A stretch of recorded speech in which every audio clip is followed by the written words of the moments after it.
Welcome to Change the Narrative. I'm your host, JD Fuller, an African American licensed psychotherapist, professor, diversity coach, consultant, and author. We talk about the isms, we talk about the phobias, anything that marginalizes and oppresses. Everything we are not and everything we are is because of fear. Through a mental health lens, we'll have difficult conversations with celebrity guests, political activists, and everyone in between. Our mind will tell us whatever we want to believe, but the truth lives in the body, and that's where change occurs. Are you ready to change the narrative? Today we welcome Andre White Jr. Andre is 27 years old with roots in Cleveland, Ohio and Charlotte, North Carolina. He is an educator, a voiceover actor, marketer, content creator, anti-racist, and host of the podcast Redacted History. Andre is active on social media using his personal experiences, creativity, and extensive knowledge of history to engage his audience under the handle Blackout. He's a wealth of knowledge and creativity. We cannot wait to learn more about Andre White Jr. Welcome to CTN with JD Fuller. Hi, Andre. Hey, how are you? I'm very, very well. Thank you so much for joining me today. I really, really appreciate it. It's so great to meet you in person, kinda. Mhm. Yeah, kinda. Thank you for having me as well. I like doing podcasts. I wish I could do more. Well, I love the idea of it, and I know that you're so busy, so just thanks again. Mhm. No, I Um, appreciate it. No problem. let's cover something in your background, though, because you said that Mhm. you have roots in Cleveland, Ohio, Charlotte, and NC, North Carolina. Talk Yeah, about that. Charlotte, How do North you have Carolina. so many roots in so Um, many different? it's weird because I feel so. I was born in Cleveland, Ohio. I moved to Charlotte, North Carolina when I was 10. Me, my mother, my father, and my younger brother. The reason we moved from Cleveland to Charlotte, and I didn't understand it at the time, and I definitely understand it more so now as an adult. It's because there weren't a lot of um, it's not a lot of opportunities for like marginalized people in Cleveland, Ohio, Northeast Ohio.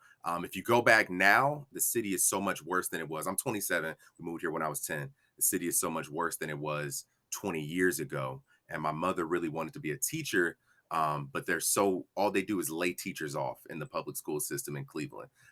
So we ended up moving to North Carolina just for a better opportunity for our family and just as us as Black boys growing up. Because who would have known what would have happened, to us, what path we went down had we stayed there growing up. Hmm. And just going back now as an adult and just seeing how the city is just so like the inner city is just so like just torn up, the streets, the school systems. I would love to be afforded the opportunity some way, somehow to go back and just give back to just like all the Black kids in Cleveland one day. Because it's really saddening going back and seeing that as an adult, just see Hmm. how like no one really cares about like the inner city. But yeah, so a lot of my family lives in North Carolina, a lot of my family lives in Cleveland. So I don't really know what to tell people when they ask me like where am I from. So I just say I'm from both. I Hmm. got roots in both. I got like half my family there, half my family's here. So, but been a Carolina boy for the last 20 years, pretty much. So that's interesting because when I saw Charlotte, I was like, okay, Charlotte and all over North Carolina. So it's Charlotte, North Carolina. Yeah, Charlotte, North Carolina. Yep, exactly. Okay. I thought you traveled all throughout the state. I was like, wait, this is interesting though, Yeah. because you make such an excellent point about Cleveland, Ohio. It's heartbreaking when you go into some of these Mhm. urban areas and you see how the city has neglected its own. It's heartbreaking. So I can Yeah. appreciate you imagining what your life could have been like had your parents not had the foresight to move somewhere where the whole family had more opportunity. So respect to Yeah, them. most definitely. And I truly thank my parents now, because Mhm. I always ask because I look back at like my cousins and whatnot that grew up there and still live there, and I can tell just the difference in opportunities that were presented to them and that were presented to me just by way of the circumstances that we grew up in. Right. So yeah, it's real sad, but life that's life. That's the experience of a lot of Black kids in America. It So. is. It is. It is. So the other thing is that you said you finished up your undergrad in North Carolina Mhm, and then decided to break into the voiceover and audio industry. What was the mhm. catalyst and how did you make that happen? Honestly, I don't know. It's so hard telling people about like how I got into voiceover because it wasn't supposed to happen. at all. I felt like it's just like divine intervention, and life is just weird the way it works. I ended up going to the University of North Carolina at Greensboro. So like it's like Okay. in North Carolina is like a college state for real. Like there's probably like Yeah. 100 colleges, and then we have something called the UNC system. So everybody knows about like the UNC Tar Heels, like the University of North Carolina. Yes. I Right. went to a everybody knows about them. No one knows about the school that I went to. I went to the sister school of that school, Okay. and it's like four sister schools of the Tar Heels, and we're like the little Oh, brother in a I didn't sense. know Because that. yeah, everybody knows about Tar Heels, national stage. They're in Yeah. the NCAA tournament every year. I Mhm. went to Yeah. UNC Greensboro, so I went to University of North Carolina Greensboro. It's about an hour away from Chapel Hill. My girlfriend actually graduated from University of North Carolina with the Tar Heels, but I ended up going to UNCG. Didn't really know what I wanted to do. Thought I had, ball was life in high school. I had hoop dreams. Thought I was going to the NBA. I was not. So I ended up applying to UNCG at like the last minute in high school. Um, it's actually not even a PWI or an HBCU. It's now classified as an MSI, which is a minority serving institution. So a lot of black, brown, indigenous people, people who are coming from other countries as well, foreign exchange students. So it was like it's a melting pot, great experience. I was an orientation leader at UNCG, and basically that job was just me spending 2 summers going into my sophomore year and going to my junior year, where I was just that happy, giddy, annoying person welcoming you to campus as an incoming freshman. And so the director of the program would always throw me on stage to welcome everybody. Andre, you have such a nice voice. You have a nice voice. Come on stage. And tell the parents, oh, it'll be 5 minutes. She just wanted me on stage as a welcoming voice. And I was like, oh, Yeah. okay, this is cool. And so the summer before my senior year, in 2016, she had me come in and do a voiceover on my phone for the incoming freshman class of, I guess, was it 2021 or something like that. And she paid me $20. And I said, oh, that's pretty cool. I can get paid to use my voice. And I was a communications major. And I said, okay, well, technically, if I try to go into that, I'll be using my college degree in a sense. So I just Exactly. spent from 2016 until 2019. 2019 is when I started doing voiceover full time. And I just spent those years just networking, meeting people, investing in the industry, buying microphones, buying, just real trial and error, because the voiceover industry is very ambiguous and there's not enough black people in the industry whatsoever. So I didn't have like when I was first starting, I didn't have like a voiceover OG I could go and talk to and like really Yeah. get some information. It was just trial and error. And so now I'm in a space where I know what I'm doing. I'm actually consistently working in voiceover and whatnot. I've probably done about maybe 300 voiceovers in like the last 4 years. Just working with companies from all over the world, all over the nation. Um, Small things, small things, big things, medium sized things. And so I'm Mhm. still learning. The goal for me with voiceover is really to just, you know, down the road, get to a point where I can, get black people more so into the industry.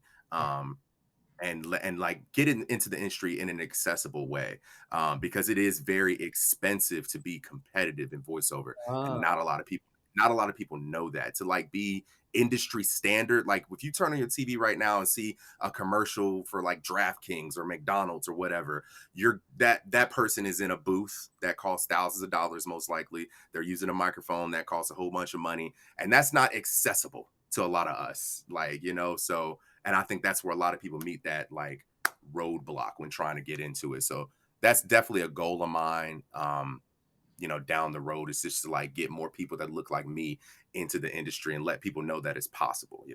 I think that's amazing. But I got to go back to something to go forward. First of all, Yeah. if the university is focusing on brown and black people, how are they going to call that the minority focus? We are the global majority. Well, so it's weird because the majority at the university is still white people, but it's not Okay, got it. as yeah, it's the numbers are slowly but surely meeting in the Got middle. it. And you can see That that makes more when sense. you go on campus. You can see that when you look at the Greek life The Divine Mhm. Nine presence on campus is Right. very strong. So you can definitely you can see it, but you're still gonna see the white influence on campus Right. in terms of the decisions that are made for the university, what type of Right. events the university throws. Like you can still you going when you walk across campus, you'll see the black and brown influence, but the decisions that are being made for the campus, Got you'll it. still see the white influence, I most think definitely. I think that using the word minority is such a political strategy, um, Yeah, most to keep definitely. people in their place, you Yeah. know, to not see the power of numbers. Hmm. So that's why I was curious about that. Now moving forward, you're absolutely right about accessibility. I've been told my whole life, "Oh, your voice is so strong. You should be in voiceover," and would never even have imagined at your age it was even an option or how to do it. So I love the fact that you want to reach back and help people figure out how to have Hmm. access to something that seems particularly exclusive, really.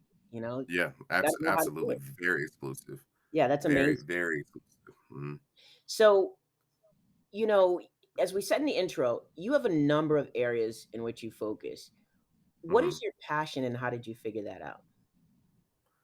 Um, I mean, my passion has always been at I think at the crux of like who I am. My passion has always been just really talking and relating to people, and I feel like I think my passion was born out of me not knowing like who I was, and I feel like as I become like walk more into like who I am as like as a person, a black man, all that good stuff, I really understand what my strengths are, and so I feel like that's where I Mm, found my passion. Like I think it's like I mean we talk about like the words like intersectionality and things of that nature. I feel like the mhm. intersectionality is like of like my personality and who I am as a person kind of is like where my passions lie, like voiceover, talking to people, communicating. And then I feel Got like that's where like the weaving of like social justice and whatnot, because it. those are such important topics, not only to, well, they should be important to people, but important to me, social justice, anti-racism, things of that nature. And I feel like using my talents, that's where it all bridges together. Because I found that like just through content creation, social media, I found that people are going to listen to someone they want to listen to. And so I said, okay, Yeah. well, I'm people clearly like my voice, like it's my profession. I know that I'm good at that. I know that I'm good at communicating. Now let me take, I'm what I'm like super passionate about, social justice and all that stuff and just weave it all together. And I feel like it's like a melting pot of just like greatness sometimes. Like I look back and I'm like, wow, that was really good how you did that. And I just feel like my passions just are at like at the embodiment of it is just like what I think is important to me and what should be important to other people, and I just weave in what I'm good at how to like make it like how to utilize it in a sense, if that makes sense. I don't know if that makes sense. Oh my God, That makes that please, that was like poetic. Like, seriously, I'm not even bullshitting you. That was like poetic. This idea of who you are as in a black body, as a professional, and integrating that and weaving that into the importance of social justice, you make it highly relational. And so Yeah. the power comes through, based on the relationship that you have created. I think Hmm. that's incredible. That's so smart. Yeah, I Congratulations. appreciate It's it. working for you. I appreciate it. It's working Yeah, for you. Uh, yeah, it is Go ahead. kind What of. were you gonna say? No, I was said No, it it really it is. seems to be. Yeah. Oh, it's working for you, trust me. I do a lot of watching. Okay, so I just wanna say this, and then I wanna have a question. I Hmm. think your voice is so mature and distinctive, and yet it's so familiar. It Hmm. feels like I knew you before I knew you. And your bio says, and yet it's so different, like, and distinctive. So your bio says, "Your voice has been described as versatile, engaging, friendly, conversational, relatable, and calming." All of those, I concur, let's just say that. Have you always had such a fullness and flexibility to your voice, or is it something that's evolved over time and you've I struggled think I don't know. To be honest, like I didn't realize what my voice sounded like until somebody pointed it out to me in college.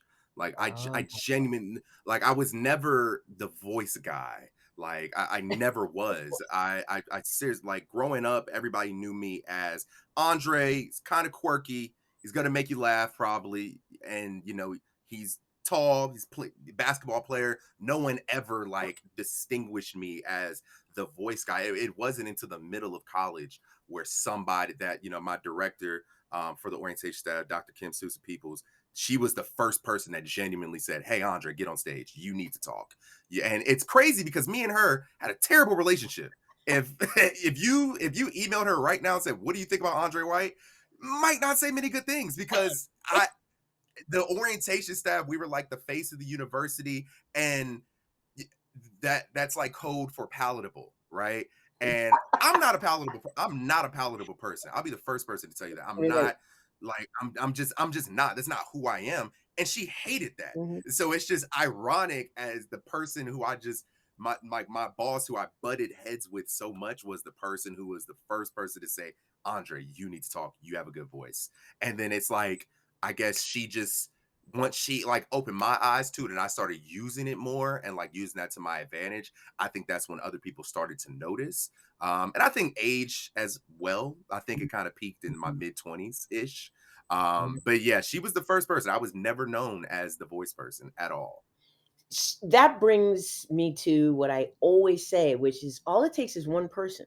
All it takes Hmm. is one person to see who you are, potential, what Absolutely. you have to bring to the table, and probably much to her dismay, she saw it in you, and she knew and Hmm. reflected that to you, and that's pretty incredible. Yeah, I love absolutely. that. Yeah. Ironically, I thank her. So thank you, Dr. Kim That's Peoples. that's great. Will you give a couple of the voiceovers that you've done? Will you give an example of a couple that you've done? An Any that you can think of in example, the top of like, your, yeah, like anything that you've done that people might know, like what oh, commercials. I know you've done a lot of them, but are there late any examples you can share?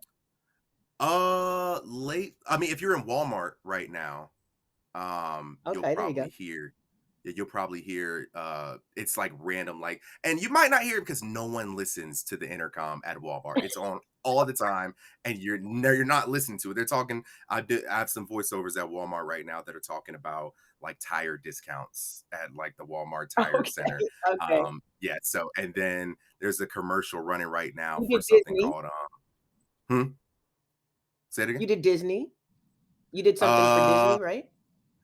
yes, I did. So there are some Spotify ads right now. So if you're listening to podcasts on Okay. Spotify, or Apple Podcasts, so you'll hear like Okay, some cool. something for like Disney Plus, something for Paramount Plus, Disney Plus, BET Plus. It's like everybody has a plus now. And then there's a commercial running right now for something called a Nuzzle pillow. It's like a really like industrialized pillow. So those are the few off the top of my head Okay. that I know that are running right now. Yeah, that's cool. That's cool. I just want people to click in when they hear it and know, hey, I've heard that voice and Yeah, now I know who it is. yeah, you gotta Okay, listen let's real shift hard focus. when you're at Walmart. That's so Yeah. great. Let's shift focus and talk about your podcast, Mhm, Redacted History. Talk about mhm. the project and how it came to fruition, would you? Um, the podcast is probably the thing that I'm doing in life that I'm probably the most proud of right now. Um, Hmm. I think I started it. It all kind of stems back to TikTok.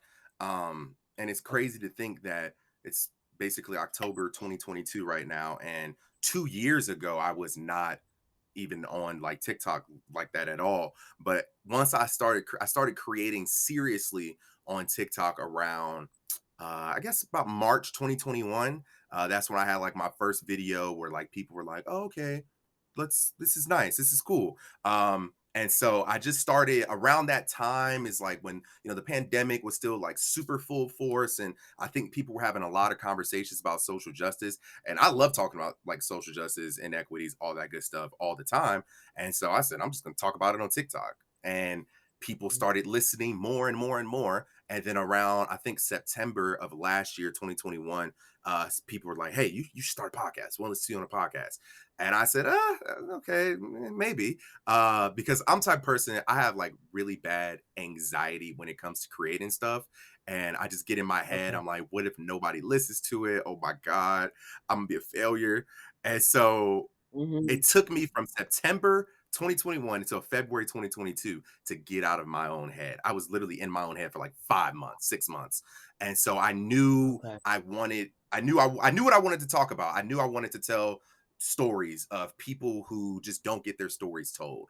Because I'm a big Mhm. podcast listener, and like when I see like history podcasts and like true crime podcasts, and they're always talking about like World War II, and like as you can see, like Always. the talk, yeah, the talk of the town right now, Jeffrey Dahmer. Like, who cares? Like, he's Ugh, gotten like 10 documentaries at this point. And so it's I said, ridiculous. well, I want to talk about stuff that no one's talking about, like, and put a Mhm. spin on it in a sense. Like going back to like really like using my skills like as a voice actor and a communicator, like telling something in a cinematic way that will make people want to listen. So like even if I'm talking about Martin Luther King Jr., somebody that we all know who he is, right? We know on the surface, the I Have a Dream speech, Montgomery Boys bus boycott, all that good stuff. But what about like the intricacies and the inner workings of his life that no one knows? Stuff like that. And so I finally started it in February. And Me and my girlfriend were just talking and like spitballing names back and forth to each other, and we came up with the phrase "redacted history." Um, in a sense, like something like redacted means to censor or Mhm. obscure, and I feel like that fits everything that fits like the true essence of what it means to tell black or indigenous or or taboo history right now. Because what do we have in all these conversations about? Florida governor wants to ban critical race theory, Texas governor, like they don't, you like you can make like the right white person turn into dust right now if you tell them that the Civil War was started over slavery, like the Confederate Mhm. flag is racist, just little things that like people don't want to talk about, but I'm going to talk about it. And I found that once I started it, I hit post on the first episode and had a heart attack because I was like, wow, I really did this. And Yeah. the feedback on it has just been overwhelming. Um, so much positive feedback. Like people are just reaching out to me, telling me, hey, I listen to the podcast with my children. Like I want them to hear this. And so I was like, okay, cool. Well, I know I can never curse now. Got to keep it family friendly and clean now for the children, but people and it's awesome because the most positive feedback that I get on it is from white people. um but like and the stories that I'm telling, I want it to be family friendly but still very raw at the same time, uh Mm. like the story of like Mary Bowser, the slave who was a spy for the Union Army, Josephine Baker, Henry Johnson, the Harlem Hellfighters, and then also it's like more like, you know, deeper stuff like the Tulsa Race Massacre, the Rosewood Massacre, Joseph, uh, I'm drawing a blank, but all that like really jarring stuff. Marsha P. Yes. Johnson and the Pride movement, Mhm. you know, Yes. in the 60s and 70s and 80s, just stuff that people, if I was to like present my podcast as a curriculum to a school board, I'd be walked out in handcuffs. Oh, they pass But out. right. And so it's we've done maybe about 14 episodes right now. We're quickly approaching, probably this time next month we'll be at 100,000 streams Wow. in 14 episodes. And you know, it's I can't say enough about just how proud I am of the podcast and just of myself for, you know, taking the leap and, you know, doing something that not only I'm proud of, but doing something that not only is adds value to people, but is evergreen. Absolutely. Evergreen content in the sense that you could go back and listen. Like people tell me, hey, I'm listening to this episode, but I just went back and listened to all 15. And they could do that again Wow. next week and still get something different out of it because these stories are never going to die. They're never going to be less impactful or less informative or less valuable.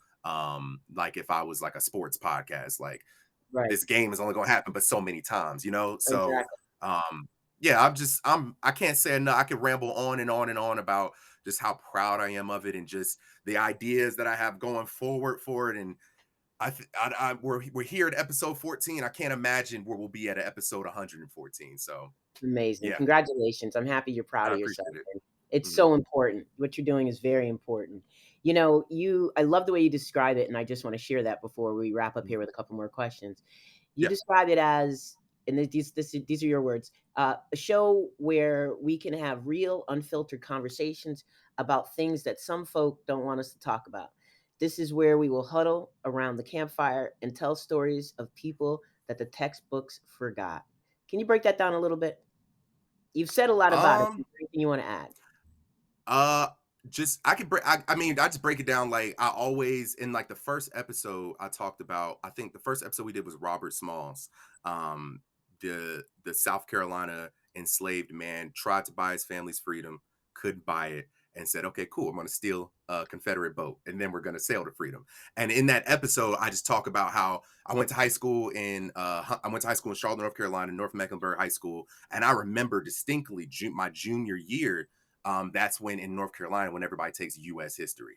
And I remember my teacher was the football coach, and all we talked about was the Civil War, the Revolutionary War, and World War II. That's all we talked about. In how long is a school year for kids? Like 180 days. In 180 days, that's all we talked about. And so and I think the important part about that is the stuff that the textbooks forgot, because I feel like we talk about all of these things, talking about George Washington and his cherry tree. We talk about Thomas Jefferson, Manifest Destiny, the Louisiana Purchase, just stuff, these are stuff that's off the top of my head that I know they're learning about in school right now. But we talk about that stuff because it's implied that this is the most important stuff. When in reality, there were all these Black people, all these brown people, all these indigenous people, all these people from the LGBTQ plus community who were working in the background of all of these major events to make make it happen for real. Like those were the people that were making it happen, yet the textbooks only go but so far down, like, so it's like, okay, you can read your textbook, but why don't you come over to the podcast after you're done reading so I can tell you the pages that they ripped out, basically. Exactly. I love that. I love that. That's amazing. So look, I want to say before we wrap that I'm definitely a follower. I really appreciate the education that you share, but I also appreciate your sense of humor, your acting, and your relational skills. You have this ability to make us all feel like we're just hanging out with you. And I think that's an amazing skill. For example, I found myself nodding and laughing at your review of The Woman King. And there are there are so many more examples of that. Please share your social media handles so everybody knows where to find you. It's very easy to find me. Blackout. Every single platform. Blackout with 2 Ks. BLACKKOUT, and then 2 underscores. Every single platform. So tell us about the name Blackout. How'd you come up with that? It's a deep story and not a deep story at the same time. I made my first Twitter. I made a Twitter account in like 2010 or 2011, I think. And I wanted like a cool name, wanted an edgy name, wanted to be like a popular kid. And my last name is White, like the color, which people find so much irony in. And so my name was Whiteout. That was my original like social media handle for like the first like 4 or 5 months. And then I thought to myself, wow, that's pretty lame. And so I said, what can I do? I want to be cool. Like I was 16. What do 16-year-olds want to do? I just want to be cool. And so I said, okay, well, and growing up, like, in the locker room, in the thousands of locker rooms I've been in as an athlete, just in school and whatnot, whenever you're joning with somebody, or, going back and forth with your homeboy, the main, insult to me is, Andre, shut your black ass up. You dark, blah, blah, blah. That was the main thing. Like, I'm a dark skinned guy. I love it. I have great skin, right? And so I said, okay, well, how about I own that? I'm gonna own that. So I changed my name to Blackout. And the only reason it doesn't have 1K is because somebody took the 1K. It's like an auto detailing business in like Texas or something. So that's where the 2Ks came from, and that's where Blackout came from. I made that with 2011, and here we are 11 years later, and it turned from just a Twitter handle into kind of like that. It's kind of like people either call me Andre, Dre, or Blackout. Like my fraternity brothers call me Dre or Blackout. Only people who will not call me as like my mom and my dad, of course. But like it's just become like a superhero name or something. Just like that's my nickname. And man, that's so dope. You don't even understand. I'm getting such a kick out of that. Yes. I love you taking ownership of it. I love that. Yeah. Mm-hmm. And I I didn't love how you realize did that's what that. I I was love. doing. Yeah. Hmm. Yeah, that was such a, therapist. I always have to look at the mental health component, but that was Yeah. such an emotional, healthy thing for you to do at a young age to recognize, how do I break through this barrier? I take ownership of it. I'm Hmm. just getting such a kick out of that. That's perfect. Thank you for sharing that story. Yep. That's a great No story. problem. No problem. Um, would you say that your purpose for your blackout platforms is the same as a podcast, or does it differ in any way? Um, that's a good question. Uh, I think it's all one and the same. I want to be. Okay. I don't want to ever be somebody. I don't ever want to be a different person.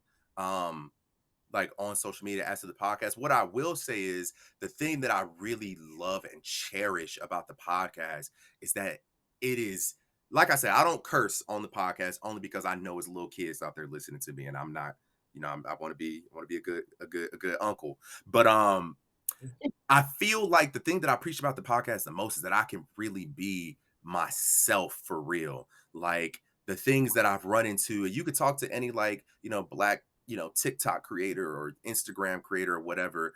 And it's just you'll run into barriers where, you feel like the platform might be suppressing you, or, the algorithm this, algorithm that. And so I feel like on the podcast, Mhm. I don't have those issues. People are going to come to the podcast to listen to what I have to say. It's not like you're just stumbling upon my video because of, excuse me, the For You page or whatnot. And so Right. it can get very frustrating. I've gotten very frustrated in the last year and a half from different times on TikTok and Instagram and whatnot because of like community guideline violations and Mhm. this is this place I'll make a rebuttal to a racist person, and they'll tell me I'm bullying them, so you get the community guideline Right. strike. And there are no community Yes. guideline strikes on my podcast, so it's still me. It is 100% still me. You're gonna get a different kind of side of me in a sense. Like you're Okay. 100% getting the voiceover the voiceover Andre on the podcast, the storytelling Andre. I do bring like the storytelling and stuff to TikTok, but like you'll see the more like jovial, the laid back, okay, let's just make a video off the cuff. But everything on the podcast is that's the detailed me, the storyteller me, really the passionate me for real. Cause I'm so much Mhm. I'm very passionate about what I do like on the internet, but very much so more passionate about what I'm telling on TikTok, not on TikTok, on the podcast, just because it's like it's crafted from every episode, every script is crafted by me from the ground up. So I think it's just more so you're getting the brutally authentic me, but family Yeah, friendly. yeah. I hear what you're saying. No, I look, I get what you're saying about social media and how we are censored, and Hmm. how you have to be so thoughtful in what you're putting out there. And yeah, in a podcast, you absolutely can be more your authentic self. So that makes sense to Yep. me. You can just Hmm. relax and do you. That's great. That's great. So, I alluded to the fact that your review of The Woman King was just so spot on and so great. And it's a powerful movie. I agree with you. And there are Yeah. so many hot topics right now that I could Yeah. ask you about. And so, because there are so many things I can ask you about, to wrap up, I want you to decide the final share before we end the show, and have you promise to come back next year to let us know everything you've gotten into and everything you're doing. What's on your mind most? What's the thing most pressing that you think people should know before we wrap? Um, that is a good question. Um, I'm not gonna lie to you. I'm looking at my TikTok right now to see what I've talked about Do recently. it. Do Uh, it. I love I mean, just on it. Bush has been and that's honestly a great way to tell what's on my. If you ever want to know what is Andre thinking about in the world right now, just go to my TikTok page because literally, I agree. um, No, Andre, prob- for real though, for real. See, that's what I'm saying though, because like, before a yeah, guest comes on, I love getting the new voices out there. Like that's my thing. And if yeah, not new voices, powerful voices that haven't, maybe my audience hasn't seen. And so I mhm, went through your TikTok. I was like, oh my God, there's so many things I want to share, but there's yeah, too many. it's So I'm gonna let you yeah. choose.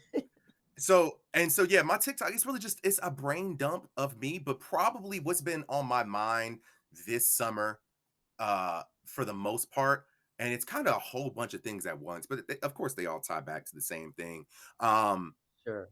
it's just like, and this is always on my mind. So if you ask me this next month, I'll probably say the same thing. But Okay. I think that we need to pay. I think we need to pay attention to, or be more mindful and cognizant, and pay attention to not only the stories that we're telling, but how can we tell these same stories and apply nuance to them. um like Mm, I've just been like for instance, we're talking about the Woman King, and a lot of people had issues with that movie because of the slave trade that the Africans took place in and whatnot.